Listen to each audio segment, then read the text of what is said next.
Les élèves de tronc commun, bonjour. Dans cette vidéo, on va corriger l'exercice de la chimie de la série de préparation pour le devoir numéro 1 du semestre numéro 1. Donc, l'extraction de l'huile essentielle de lavande s'effectue à l'aide d'un montage à l'entraînement à la vapeur d'eau ou l'hydrodistillation, représenté ci-contre.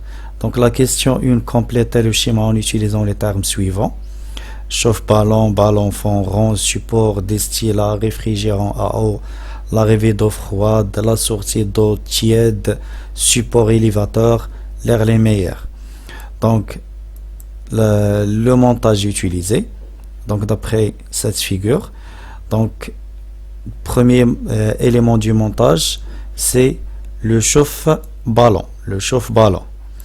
Le deuxième élément, c'est le ballon à fond rond. Le troisième élément, c'est un support. Le quatrième élément, donc la solution qui se trouve dans ce récipient, c'est le distillat. Cet élément, c'est le réfrigérant à eau.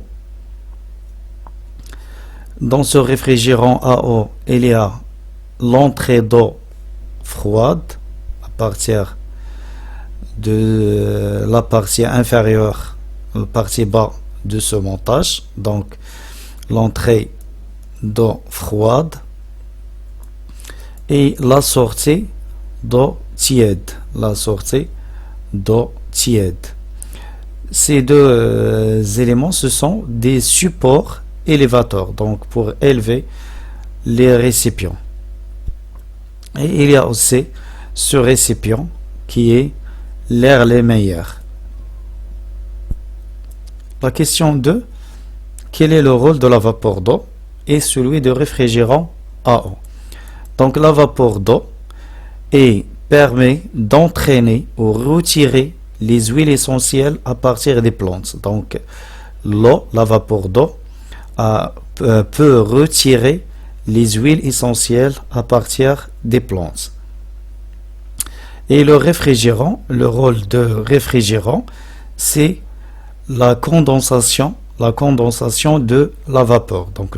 Donc la question 3, représenter le contenu de l'air les meilleurs après l'hydrodistillation. Justifie. Donc l'air les meilleurs contient la vapeur d'eau plus l'huile essentielle. Donc, comment représenter-on pour la décompter? Donc, la solubilité de l'essence de lavande est faible dans l'eau. Donc, l'huile essentielle ne peut pas être totalement soluble dans l'eau. Donc, on va observer une couche de lavande, de l'huile essentielle de la lavande. Et comme la densité de l'essence est inférieure à celle de l'eau, donc la partie de l'essence se trouve au-dessus, en haut. Donc la représentation de l'air les meilleurs. Donc l'air les meilleurs contient une couche très fine de l'huile essentielle et une couche contenant l'eau avec une faible quantité de l'huile essentielle.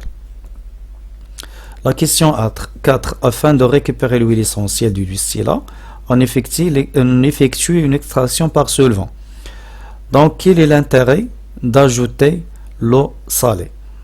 Donc l'intérêt d'ajouter l'eau salée, c'est d'affaiblir ou de diminuer la solubilité de l'huile essentielle dans l'eau, car la solubilité des huiles essentielles dans l'eau salée est très faible.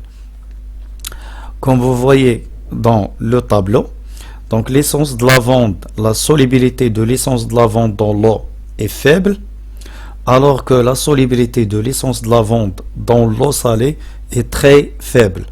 Donc, lorsqu'on ajoute la NaCl à l'eau, la solubilité de l'essence de lavande devient très faible.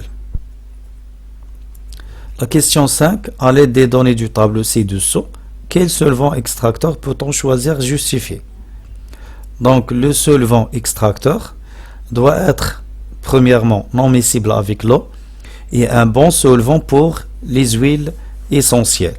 Donc un bon solvant pour l'huile essentiel. Donc d'après le tableau, on a deux solvants, le cyclohexane et l'éther éthylique. Donc la solubilité de ces deux solvants dans l'eau est nulle. Donc les deux solvants non miscibles avec l'eau. Donc la première condition est vérifiée. Donc on va chercher la deuxième condition. Donc la solubilité de l'essence de lavande dans l'éther éthylique et la solubilité dans le cyclohexane. Donc d'après le tableau, la solubilité de l'essence de lavande dans l'éther éthylique est élevée, alors que la solubilité de l'essence de lavande dans le cyclohexane est très élevée.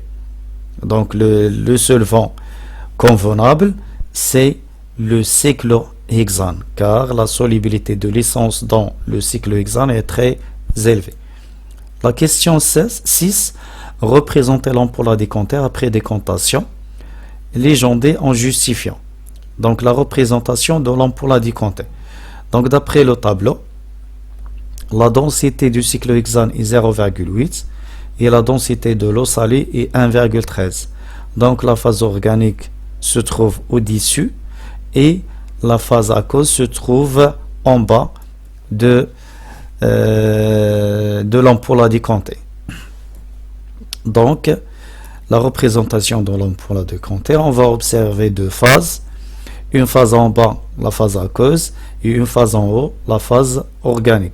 Donc, la phase organique, c'est le cyclohexane plus l'essence de lavande. Et la phase aqueuse, la phase contenant l'eau plus NaCl. Une remarque. Donc, la phase organique ne se trouve plus toujours en haut. Donc, selon la densité du solvant utilisé. Si la densité du solvant utilisé est supérieure à 1, donc la phase organique se retrouve en bas. Donc, selon la valeur de la densité. La phase organique peut être en bas comme peut être en haut. La partie 2, la chromatographie des huiles essentielles. Donc, la question 1 donne brièvement le but de la chromatographie. Donc le but de la chromatographie, c'est l'identification des différentes constituants d'une substance chimique. La question 2, combien dénomme-t-on de constituants dans l'huile essentielle? C'est-à-dire combien d'éléments chimiques dans l'huile essentielle, d'espèces chimiques dans l'huile essentielle H. Donc d'après le chromatogramme, l'huile essentielle H contient 4 espèces chimiques car il y a 4 tâches différentes. Donc l'huile essentielle H, la chromatographie de l'huile essentielle H nous donne 4 tâches différentes. Donc il y a 4 espèces chimiques différentes. Donc parmi ces 4 espèces chimiques, quelles sont les espèces chimiques qu'on a identifiées?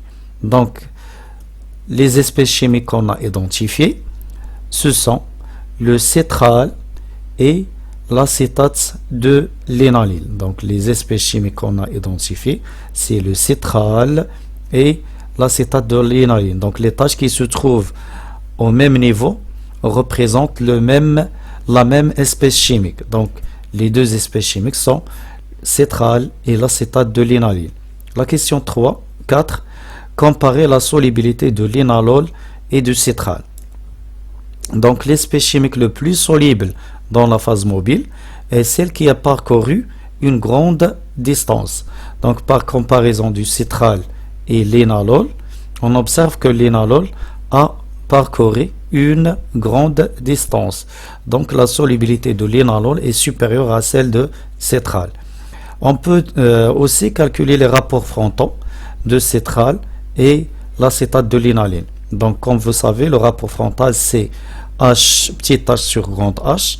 La petite h, c'est la distance parcourue par l'espèce chimique ou la tâche. Et grande H, c'est la distance entre la ligne de dépôt et le front du solvant. La ligne qui s'appelle le front du solvant. Même chose, le rapport frontal de l'énalol, c'est HL sur grande H.